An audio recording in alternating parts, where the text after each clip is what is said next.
During a long day spent roaming the forest in search of edible grains and herbs, the weary divine farmer, Shennong, accidentally poisoned himself 72 times. But before the poisons could end his life, a leaf drifted into his mouth. He chewed on it, and it revived him. And that is how we discovered tea. Or so an ancient legend goes, at least. Tea doesn't actually cure poisonings, but the story of Shennong, the mythical Chinese inventor of agriculture, highlights tea's importance to ancient China. Archaeological evidence suggests tea was first cultivated there as early as 6,000 years ago, or 1,500 years before the pharaohs built the Great Pyramids of Giza. That original Chinese tea plant is the same type that's grown around the world today, yet it was originally consumed very differently. It was eaten as a vegetable or cooked with grain porridge.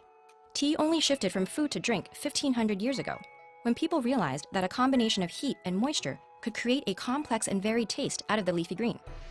After hundreds of years of variations to the preparation method, the standard became to heat tea, pack it into portable cakes, grind it into powder, mix with hot water, and create a beverage called Matcha or Matcha.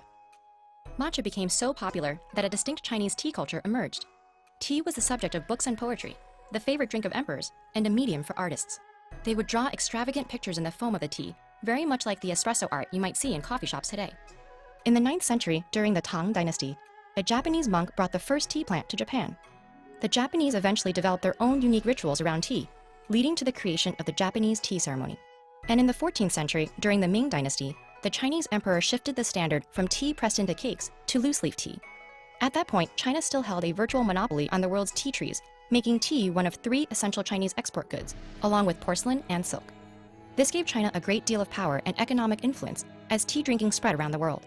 That spread began in earnest around the early 1600s when Dutch traders brought tea to Europe in large quantities.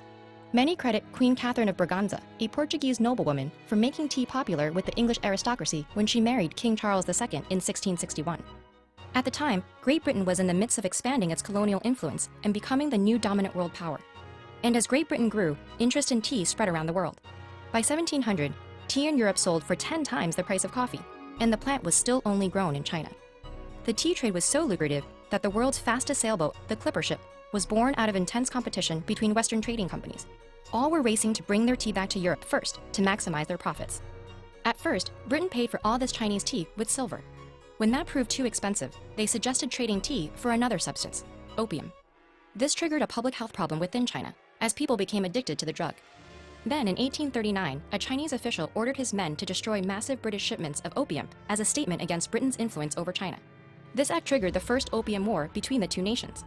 Fighting raged up and down the Chinese coast until 1842, when the defeated Qing Dynasty ceded the port of Hong Kong to the British and resumed trading on unfavorable terms. The war weakened China's global standing for over a century. The British East India Company also wanted to be able to grow tea themselves and further control the market. So they commissioned botanist Robert Fortune to steal tea from China in a covert operation.